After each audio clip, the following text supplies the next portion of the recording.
پاکستان کا ایک صحافی ہے بدبخت، کبھی کبھی کامیڈی بھی کرتا ہے۔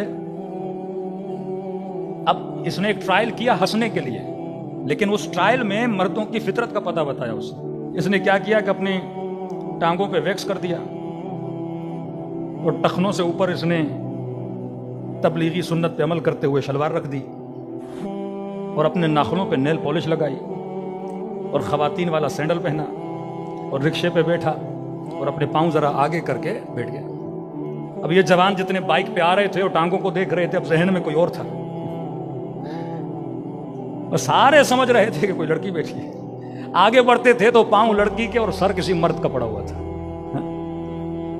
یہ دکھانے کے لیے کہ خدا نے ایک خاتون کے ناخن میں بھی مرد کے لیے اٹریکشن رکھی ہے، خدا نے عورت کے بال میں بھی مرد کے لیے اٹریکشن رکھی ہے، اس کے لباس میں بھی مرد کے لیے اٹریکشن رکھی ہے۔ ابھی اللہ نے اس کو بنایا ایسا ہے تاکہ یہ مرد کے لیے اٹریکٹیو چیز بنے۔